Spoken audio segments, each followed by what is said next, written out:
রোজা রেখে বেশি বেশি ইস্তেগফার করবেন। কি করবেন বলেন?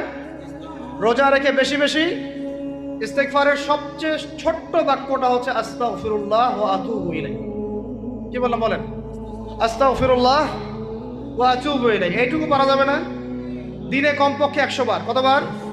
দিনে কমপক্ষে 70 বার বা 100 বার। দিনে কমপক্ষে 70 বার বা 100 বার। আরো বেশি পারলে আরো ভালো।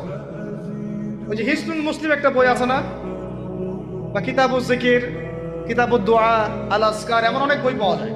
এই বইগুলো কিনবেন, ওখানে দেখবেন অনেক জিকির আজগার দেওয়া আছে, দৈনন্দিন জিকির আজগার দেওয়া আছে, তাসবিহ তাহলিল দেওয়া আছে, সকাল সন্ধ্যার মাসনুন দোয়াগুলো দেওয়া আছে। এগুলো মুখস্থ করেন। কিছু হলেই হুজুর দোয়া করে দেন, হুজুর ফু দিয়ে দেন, হুজুর পানি পরা দেন। আগে হুজুরের উপর ডিপেন্ডেন্সি কেন আপনার? নিজে আল্লাহর কাছে চাওয়া শিখেন। সেজদায় গিয়ে আল্লাহকে বলেন, আল্লাহ আমার অসুস্থ, আমি অসুস্থ, আমাকে সেবা দাও। সেজদায়